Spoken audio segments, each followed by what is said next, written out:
मुझे ये बताइए कि जब हम बात करते हैं इन्वेस्टर्स की, और आपने भाई ट्रस्ट की जो बात की ना, कि एसबीआई पे ट्रस्ट है, तो मैंने शुरुआत में कहा कि लोग पैसा दे रहे हैं।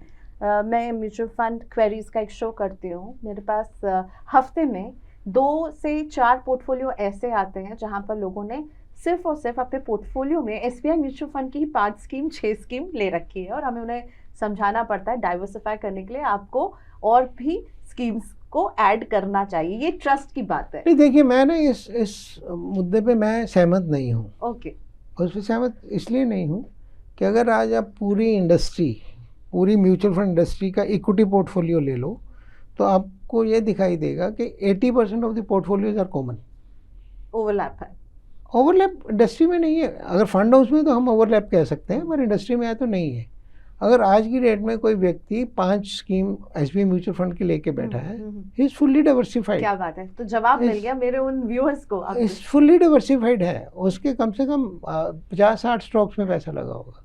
अगर वो 3 स्कीम में भी लगा रहे हो, तीनों स्कीम में सेम हो, तो हो सकता है 3 स्कीम में लगा के अगर वो 3 लार्ज कैप स्कीम गिन लेता है तो एसबीआई की 2 और हाउसेस की, तो उसका म्यूचुअल फंड उतना ही डाइवर्सिफाई होगा जितना एक स्कीम में है, क्योंकि 50-60% of the stocks are common.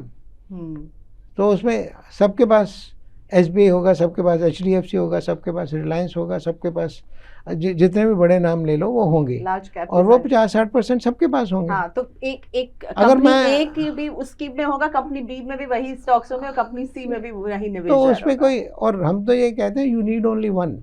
Actually I will personally, and I am saying it from my own experience, if I look at my IRR in my whole portfolio, and IRR of a person who has put in 10 fund houses, IRR will not be different. 1% here or there. Maybe I am having more than this. This depends upon which asset class I am there.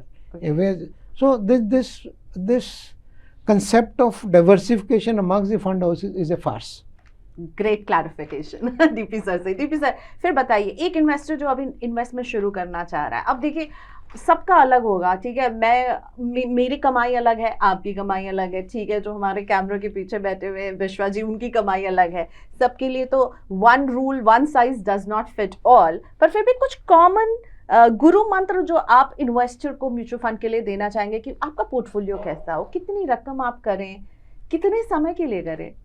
देखिए, हर एक के अपनी life में अपना एक होता है कि अगर आपका फाइनेंशियल एसेट्स का साइज़ कम है जी, तो आपको इमरजेंसी के लिए फ़ंड जो होता है उसकी परसेंटेज ज़्यादा रखनी पड़ेगी। जैसे जैसे आपका फाइनेंशियल एसेट बढ़ता है तो आपकी परसेंटेज टर्म में वो कम रह जाएगा, क्योंकि आज की डेट में अगर मेरे को अपने लिए इमरजेंसी फ़ंड में 5 लाख रुपए रखना है तो मैं आर्बिट्राज फंड में रखूँगा, 5 लाख रुपये पड़ा रहेगा। परंतु अगर मेरा नेटवर्थ 5 करोड़ है तो वो मेरा 1% रहेगा। अगर वो 1 करोड़ है तब भी 5% रहेगा, तो 5% हो जाएगा।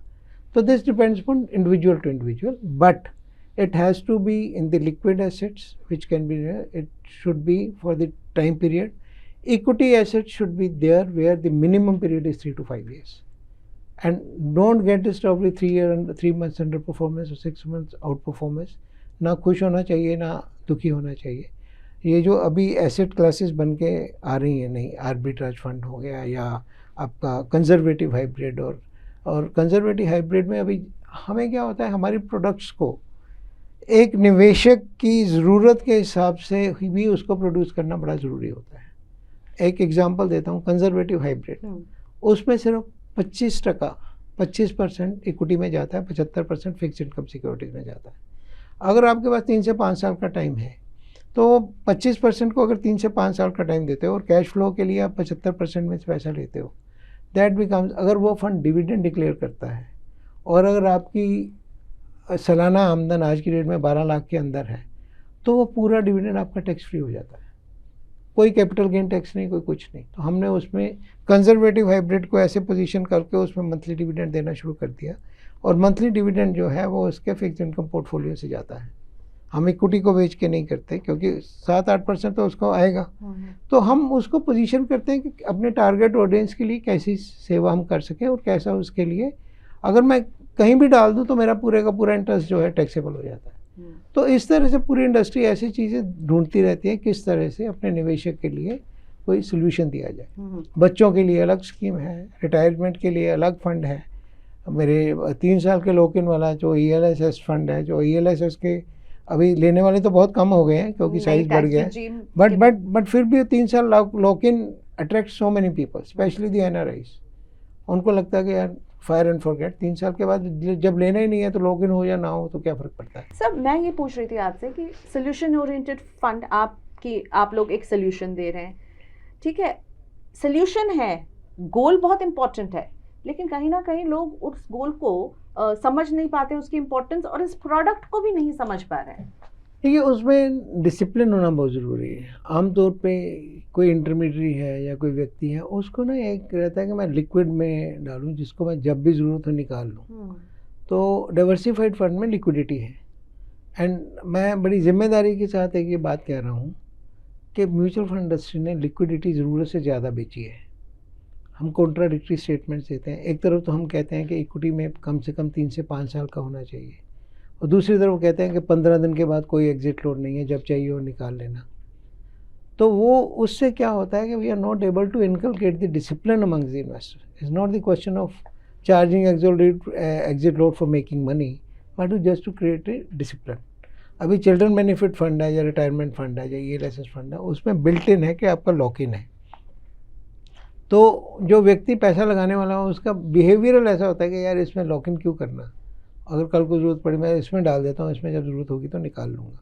परंतु ऐसा नहीं है, अभी इसमें इंटरेस्ट आना शुरू हो गया है। अभी सोल्यूशन बेस्ड फंड, स्पेशली अगर मैं अपने फंड हाउस की बात करूँ, तो we are getting very good money in children benefit fund, in this retirement fund और दी ELSS फंड। और ELSS फंड में लेट मी क्लैरिफाई, ज़्यादा पैसा वो टैक्स सेविंग वाला नहीं आ रहा। तो व्यक्ति जो कि परफॉर्मेंस चाहता है और 3 साल के लिए लॉक इन करना चाहता है। अगर आज मैं भी हूँ, अगर मेरे पास दो एक हो कि आपको एक जैसा रिटर्न मिलेगा, एक में आप कभी भी निकाल सकते हो 1 साल, एक में 3 साल तक नहीं निकाल सकते, तो मेरा नेचुरल चॉइस ये होता है जब मैं कभी भी निकाल लूँ मैं कर लूँ उसको। परंतु अगर मैं थोड़ा जिम्मेदारी से काम करूँ कि नहीं यार मेरे को 3 साल टच नहीं करना है, I want myself to be discipline, तो मैं उसमें पैसा डाल देता हूँ तो 3 साल तक। तो अभी वो सोल्यूशन बेस पे आ रहा है। अभी और भी हम सोल्यूशन बनाएंगे, जैसे फंड ऑफ फंड वगैरह है, तो और भी हम ये ऑनगोइंग थिंग है। Industry is evolving, investors are evolving, media is evolving in a big way.